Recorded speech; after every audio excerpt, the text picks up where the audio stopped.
இந்த today special வழியாக உங்களை சந்திப்பதில் மிகுந்த சந்தோஷம். இன்றைக்கி நம்ம 3 காரியங்களை குறித்து பார்க்க போகிறோம். 3த்துக்கும் தொடர்பு இருக்குது, ஆனால் தனித்தனியாக வெவ்வேறு நாட்டில் நடந்தது. என்ன அப்படின்னு கேட்டிங்கன்னா, முதலாவதாக ஸ்பேஸ் எக்ஸ், அதாவது எலான் மாஸ்க் பற்றி நம்ம ஏற்கனவே நிறைய அவரை பற்றி பேசியிருக்கிறோம். கடந்த 20ஆம் தேதி ஞாயிற்றுக்கிழமை அவருடைய ட்ரீம் ப்ராஜெக்ட் லான்ச் பண்ணியாச்சு. 4 விண்வெளி வீரர்களோட ஒரு தனியார் நிறுவனம், அதாவது அவருடைய நிறுவனமானது விண்வெளிக்கு 4 விண்வெளி வீரர்களை கொண்டு போயிருச்சு. அவங்க போய் சர்வதேச விண்வெளி நிலையத்தில் ஜாயின் பண்ணிட்டாங்க.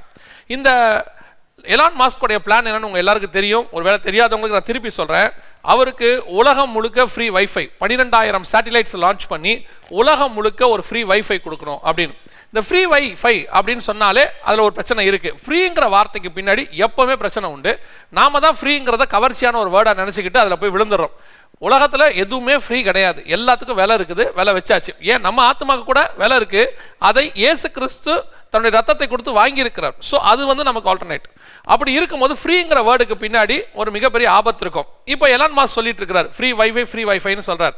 இந்த ஃப்ரீ வைஃபை ஏன் கொடுக்குறாரு அப்படின்னு கேட்டிங்கன்னா, இதை நீங்கள் ஃப்ரீ வைஃபையை வாங்கணும்னா கண்டிப்பாக உங்கள் ஃபோன் நம்பரை கொடுக்கணும், உங்களை பற்றின டேட்டாஸ் கொடுக்கணும், இன்னும் போக போக உங்களுடைய கண்ட்ரி கோடு கொடுப்பீங்க, அதை தாண்டி உங்களுடைய இமெயில் ஐடி, அதையும் தாண்டி உங்களுடையதான ஆதார் நம்பர், இந்த மாதிரி ஐடி நம்பர், இந்த மாதிரி ஏதாவது ஒன்று கேட்பாங்க. இது ஒரு சொத்து மாதிரி. இப்போது டேட்டாஸ், இப்போ டேட்டாஸுங்கிறது ஒருத்தருடைய டேட்டா கிடைக்கிறதுங்கிறது ஒரு சொத்து மாதிரி. ஒரு 10,000 பேருடைய டேட்டா, 1,00,000 பேர் டேட்டா, 1 கோடி பேருடைய டேட்டா ஒருத்தர்கிட்ட இருக்குன்னு சொன்னால் அவர் அதை விளம்பர நிறுவனங்களுக்கு கொடுப்பார். உங்கள் ஃபோனுக்கு விளம்பரங்கள் தானாக வரும். எந்த வெப்சைட்டுக்கு போங்க விளம்பரம் வருது. இந்த விளம்பரம் செம காசு. இதை எல்லாத்தையுமே அவர் ஓவரால் கண்ட்ரோல் பண்ணுறதுக்கான வேலையை தான் அவர் செய்கிறார். அவருடைய பிளான் மிகப்பெரியதான பிளான். இப்போ அதுக்கான முதல் முயற்சியை அவர் செய்ய போகிறான்னு சொல்லிக்கிட்டே இருந்தோம். லான்ச் பண்ணியாச்சு. இப்போ அங்கேருந்து இந்த 12,000 சேட்டிலைட்ஸ் இனி விட்டுக்கிட்டே இருப்பாங்க, மாறி மாறி விடுவாங்க. எல்லாமே டோட்டல் பூமியையும் ஃப்ரீ வைஃபை கொடுப்பாங்க. 2வது, சவுதி அரேபியா இப்போது அரசாங்கம் என்ன பண்ணியிருக்கு, அங்கே ராஜாங்கம் நமக்கு தெரியும், அங்கே என்ன பண்ணியிருக்காங்க அப்படின்னா 60,000 ஃப்ரீ வைஃபை சைட்ஸ் ஆரம்பிச்சிருக்கிறாங்க. அதாவது எங்கே போனாலும் வைஃபை கிடைக்கிற மாதிரி, ஃப்ரீ வைஃபை கிடைக்கிற மாதிரி. திருப்பியும் அதான் ரொம்ப முக்கியம், ஃப்ரீ வைஃபை. இது ஏற்கனவே இந்தியா போன்ற நாடுகளெல்லாம் பார்த்தீங்கன்னா, நீங்கள் ரயில்வே ஸ்டேஷனுக்கு போனால் கிடைக்கும், ஏர்போர்ட்டுக்கு போனீங்கன்னா கிடைக்கும், மிக முக்கியமான இடங்களில் ஃப்ரீ கிடைக்கும். அதே மாதிரி இப்போ நீங்கள் தனியார் ஒரு பாஸ்வேர்டை வாங்கி நீங்கள் யூஸ் பண்ணலாம். ஆனால் இந்த மாதிரி ஒரு தனியார் இடங்களில் போய் கிடைக்கக்கூடியதான ஃப்ரீ வைஃபை யூஸ் பண்ணுறதை 100% அவாய்ட் பண்ணுங்கள். இது தப்பு, உங்களை மிகப்பெரியதான அளவில் மாற்றிடும். ஏன்னா நீங்கள் ஃப்ரீ வைஃபை கொடுக்கும்போது உங்கள் ஃபோன் நம்பரை கொடுப்பீங்க, லாகின் பண்ணுவீங்க, சம்டைம் ஓடிபி வரும். அதில் நீங்கள் போகும்போது உங்களுடைய டேட்டாஸ் அவங்க திருடுவதற்கு நிறைய வாய்ப்பு இருக்குது. திருடி இருக்காங்க, இதற்கு நமக்கு நிறைய ப்ரூஃப்ஸும் இருக்குது. ஸோ அப்படி இருக்கும்போது இந்த அனாமனஸ் சைட்ஸ், அதாவது நீங்கள் போயிட்டு தேவையில்லாத இடங்களில் உட்காந்துக்கிட்டு அங்கே நீங்கள் கிடைக்கிற ஃப்ரீ வைஃபை ஆசைப்பட்டுக்கிட்டு அங்கே நீங்கள் யூஸ் பண்ணுறது மிகப்பெரிய ஆபத்தை. இப்போ நீங்கள் ஒருவேளை உங்கள் பேங்க் அக்கௌண்ட்ஸுக்கெல்லாம் பார்த்தீங்கன்னா உங்களுடைய ஃபோன் நம்பர் தான் மிக முக்கியமானது. அதுக்கு தான் ஓடிபி வருது, எல்லாமே வருது. உங்கள் ஃபோன் நம்பரும் அக்கௌண்ட் நம்பரும் அவங்க ஹேக் பண்ணிட்டாங்கன்னா கதை முடிஞ்சு. சமீபத்தில் கூட ஒரு வயதானவர்கிட்ட இருந்து 1,50,000 ரூபாய்க்கு மேலே அவங்க எடுத்துட்டாங்க. அவர் அறியாமல் அந்த ஓடிபியை சொல்லிட்டாரு, எல்லாமே போயிடுச்சு. ஸோ இந்த மாதிரி ஃப்ரீ கொடுக்கக்கூடிய இடங்களில் போய் யூஸ் பண்ண தவிர்த்துருங்க. ஆனால் சவுதி அரேபியா ஃப்ரீயாக கொடுக்குது. நம்ம ஆட்களுக்கு தெரியுமே, எவ்வளோ சொன்னாலும் ஃப்ரீ அப்படின்னு சொல்லிட்டாங்களே உடனே போயிடுவாங்க. இப்போ நம்ம வெளிநாடுகளுக்கு நம்ம போகிறோம் இல்லையா, போய் ஏர்போர்ட்டில் உட்காரோம். அப்படி உட்காரும் போது நம்ம வீடுகளை தொடர்பு கொள்வதற்கு வாட்ஸ்அப்புக்கு காலுக்கு அவங்க ஃப்ரீ வைஃபை கொடுக்குறாங்க. அவங்க ஒரு 1 ஹவர் வைஃபை கொடுப்பாங்க ஃப்ரீயாக.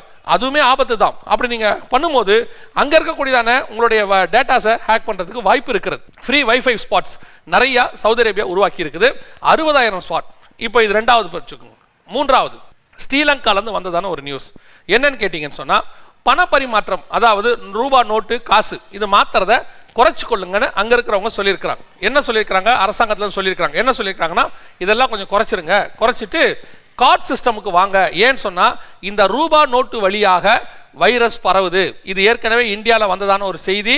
நம்மளை அநேகமாக ஆன்லைனுக்கு மாற்றுறதுக்கான மிக முக்கியமான வேலை என்பதை நாம் ஏற்கனவே பார்த்தோம். இந்த ரூபா நோட்டு புழக்கம் மிகப்பெரியதான ஆபத்தை ஏற்படுத்தும் அப்படின்னு சொல்லி இப்போ அவங்க அனௌன்ஸ் பண்ணியிருக்கிறாங்க. கூடுமான வரைக்கும் அதில் அவங்க என்ன சொல்லியிருக்கிறாங்கன்னா, அக்கௌண்ட் இல்லாதவங்க, ஒருவேளை பேங்க் அக்கௌண்ட்டே இல்லாதவங்க கூட பக்கத்தில் உள்ள பேங்க்குக்கு போங்க, உங்களுக்கு ஃப்ரீயாக உடனடியாக அக்கௌண்ட் ஓப்பன் பண்ணி கொடுத்துருவாங்க. அந்த அளவுக்கு நாங்கள் சிஸ்டம் ரெடி பண்ணி வச்சிருக்கிறோம் அப்படின்னு சொல்கிறாங்க. இது ஒரு வகையில் நம்முடைய பண பரிமாற்றத்தை நம்முடைய காசு ரூபா நோட்டிலிருந்து நமக்கு அட்டை சிஸ்டம் அப்படி மாற்றுறாங்க. ஓவராலாக ஆன்லைன். இப்போ நீங்கள் சமீபத்தில் கூட ஒரு டேட்டாவை எடுத்து பார்த்தீங்கன்னு சொன்னால், இந்த பேண்டமிக் டைமில் மட்டும், அதாவது மார்ச்சிலிருந்து இந்த நவம்பருக்குள்ள மட்டுமே 60% மக்கள் கார்டு சிஸ்டமுக்கு மாறி இருக்கிறாங்க. முந்தி இருந்தவங்களில் இல்லாதவங்களில் 60% மாறி இருக்கிறாங்க.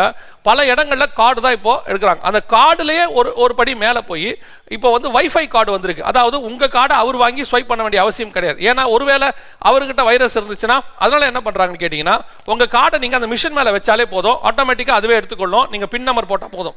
இப்போ அந்த பின் நம்பர்லையும் பிரச்சனை இருக்குது. ஒருத்தர் பின் நம்பர் போட்டு போயிட்டாரு, நீங்கள் பின் நம்பர் போட போகிறீங்க, ஒருவேளை அது வழியாக வைரஸ் பரவுமா அப்படிங்கிற ஒரு சந்தேகமும் வந்திருக்கு. எல்லாருக்கும் சந்தேகம் தான் வந்திருக்கு. ஏன்னா கர்நாடகாவில் பார்த்தீங்கன்னு சொன்னால் தம்ப் இம்ப்ரெஷன் வைக்கிற எடுப்பாங்க. சில இடங்களில் போகும்போது பயோமெட்ரிக் ஐடி உள்ளே வச்சு போகிற மாதிரி அந்த தம்ப் இம்ப்ரெஷன் வைக்கிற இடத்துல ஒருத்தர் வச்சுட்டு போய் திருப்பி நம்ம வைக்கும் போது அது வழியாக வைரஸ் பரவ வாய்ப்பு இருக்கிறது அப்படின்னு சொல்லி ஒரு பொருளை கிளம்பிச்சு. அது எந்த அளவுக்கு உண்மை நமக்கு தெரியாது.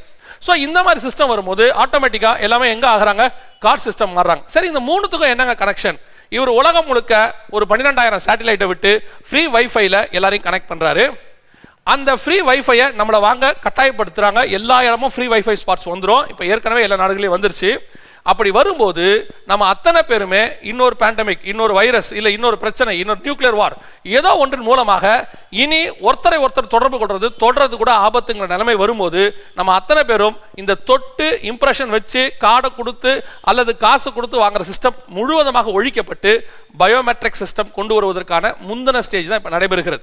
உங்களை ஒரு பயமுறுத்திக்கிட்டே இருக்கிறாங்க. அதுக்கு தான் இந்த பயோமெட்ரிக், அதாவது பயோசிப் உங்களுக்குள்ள வச்சுட்டாங்கன்னா உங்களை கண்காணிக்கிறதுக்கு தான் இந்த 12,000 சேட்டலைட்ஸ். இப்போ நீங்க பூமியில எங்க போனாலும் உங்களை கண்காணிக்கக்கூடிய பூமியில இருக்கிற இடம் தான் இந்த ஃப்ரீ வைஃபை ஸ்பாட்ஸ். ஸோ இந்த ஃப்ரீ வைஃபை ஸ்பாட்ஸ் பூமி ஃபுல்லா வந்து நீங்க கனெக்ட் பண்ணப்பட்டுட்டீங்கன்னா மேல இருந்து 24 மணி நேரம் உங்களை கண்காணிப்பார்கள். ஒரு பயோமெட்ரிக் ஒரு உலகம், ஒரு முழுவதுமாக டெக்னாலஜி உலகம், முழுவதுமாக கண்காணிக்கிற உலகம் வந்து கொண்டிருக்கிறது. நம்ம அத்தனை பேரையும் கண்காணிப்பதற்கான வேலையை அவர்கள் செய்ய தொடங்கி இருக்கிறார்கள். அதனுடைய ஃபைனல் ஸ்டேஜுக்கு அவங்க வந்துட்டாங்க. இன்னும் ஒரு மிக முக்கியமான ஏதோ ஒன்று நடக்கும். அதற்கு பிறகு நமக்கு பயோசிப் என்பது கட்டாயமாக்கப்படும். ஏன்னு சொன்னா இப்பவே ID 2020 சொல்லி இப்பவே இதை கட்டாயமாக்கிறதுக்கான வேலையை அவங்க பார்த்தாங்க. ஆனால் ஏதோ ஒரு கர்த்தருடைய திட்டம் இது தள்ளி போய் இருக்குது. ஆனால் நிச்சயமாக அடுத்து வருவதற்கு வாய்ப்பு இருக்கிறது. இந்த 3 நிகழ்ச்சியும் வெவ்வேறு நாடுகளில் வெவ்வேறு சூழ்நிலைகள் நடைபெறுகிறது. ஆனால் இதனுடைய நோக்கம் ஒன்றுதான். கர்த்தருக்கு சித்தமானால் இன்னொரு டுடே ஸ்பெஷல் வழியாக உங்களை சந்திக்கிறேன். God bless you.